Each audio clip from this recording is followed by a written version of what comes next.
Hey guys, I'm really excited. This is my first beekeeper suit ever to wear, and it's pink. But also one of the bees is already attacking me, so I'm gonna try to be quick and wear this. I'm really excited, but I'm also a little scared because I don't want them to bite me. Sting you. Sting me.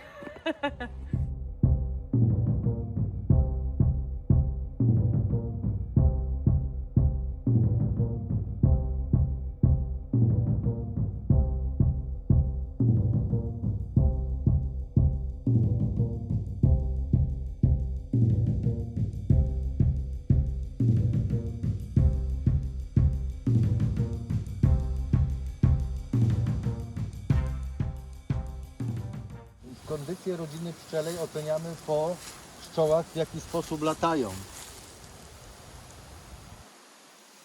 Jak się zachowują pszczoły na wylotku, to oceniamy rodzinę.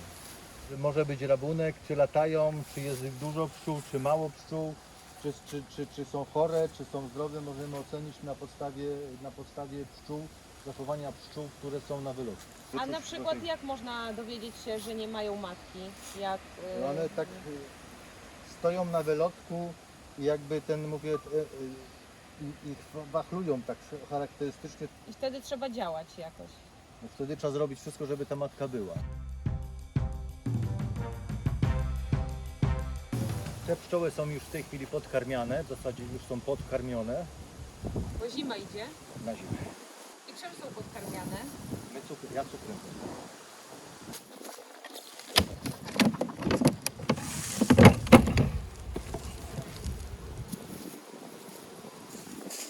To one same zrobiły? Tak.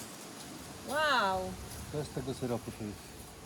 I szukamy, dobrze rozumiem, szukamy ich królowej? Szukamy jajek. Jajek. Czy matka jest? Matka. Tak, tu powinno być wszystko dobrze, bo one są spokojne, niedenerwowe.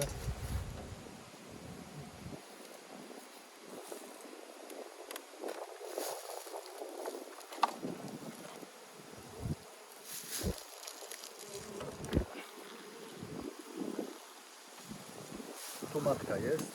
Gdzie jest matka? Znaczy tu matka jest, A. bo są jajka tutaj. Tu w środku takie larwy Takie są białe. zalane takim białym płynem. I z tego będzie z larw Następne pokolenie. musie. Następne pokolenie. Wow. Szukamy matki, tu matki nie widzę. Jest matka.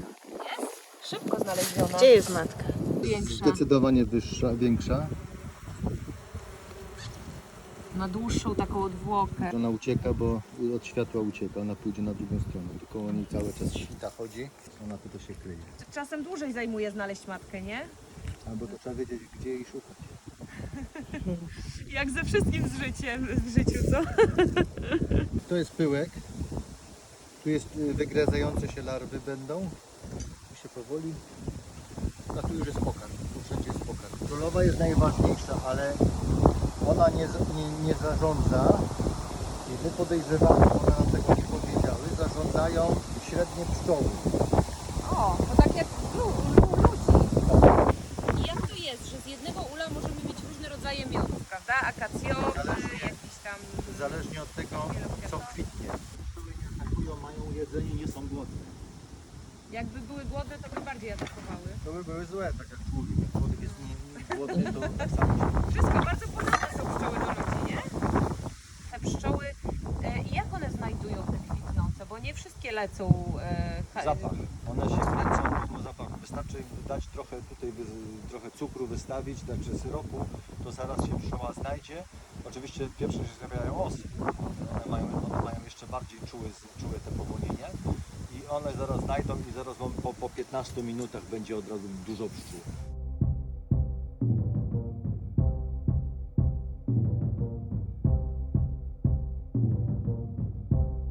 Do ula zawsze podchodzimy od tyłu, nigdy z przodu.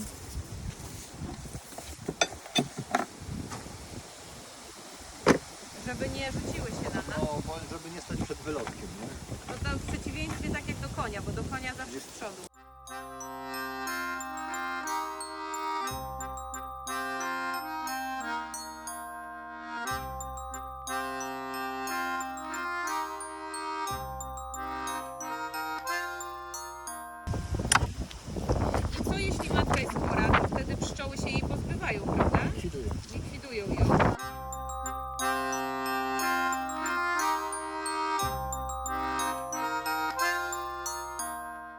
tak się kręcą wokół własnej osi, takie wykonują takie ruchy. Żeby pokazać Tu nie innym widzę, pszczołom, tu nie gdzie widzę iść, akurat tak? tak, I no jak one tak się dalej. kłócą. Gdzie lecieć. I inne obserwują, bo one tu nie widzą, nie mają światła, to wszystko się odbywa po ciemku. Prawda? No i tu są już komórki. Czy ja mam psiknąć na nie? Nie. Nie, zostawić. Tu są trutnie, o to jest trutnie. O, On nie ma żądła, on nie żądli. A proszę powiedzieć, jak to jest, że pszczoła wie, jak trafić do tego samego ula? Pszczoła ocenia pozycję na podstawie słońca, zapamiętuje miejsce względem słońca, a poza tym jest też ten zapach charakterystyczny dla każdego ula i one leci tylko do tego, bo tutaj jak już jest bliżej, to ona po zapachu, tym feromonowym. Każda matka ma swój zapach feromonowy i po tym ocenia, gdzie jest jej rodzina. I mówił Pan, że to kilka dni zanim zapomni, tak? Miejsce zapomina po 3 dniach. O.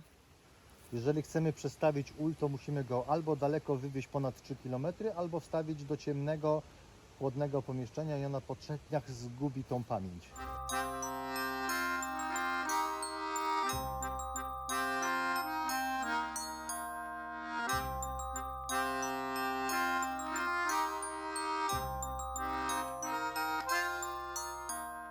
I had a lot of fun. I hope you had fun as well. And I'd like to thank here Asia's dad, Peter, for showing us all this about bees and beehives and nutrition. And Asha, who's been not only helping me film, I don't know how many videos already. Here's Asha. She's doing her own Instagram as well right now, I think, filming bees. Asha's dad is still looking if everything is all right with the other bees. He's been doing this for 30 years, and before, the previous generations have been keeping bees as well, so it's like a family tradition to keep bees and take care of them and bring honey and other really cool bee products to the world.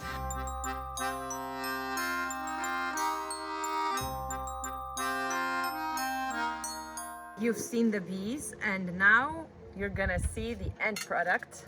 This is the best honey I've ever tasted, the best honey in the world. Look, it's all like I can put it on some bread. This is actually not bread, this is, we call it bułka. How do you say bułka? bułka, roll. Roll, yeah, it's a roll. And look how amazing. Whee!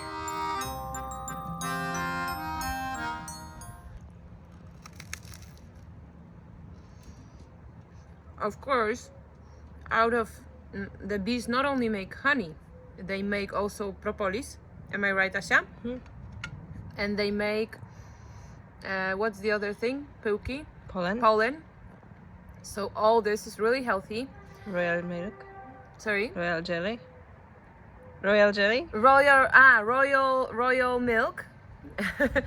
And apparently it's been used for like fertility and everything.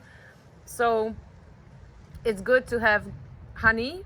So if you want to have good honey, you have to get to know good honey producers. I know mine, so I'm gonna be healthy now.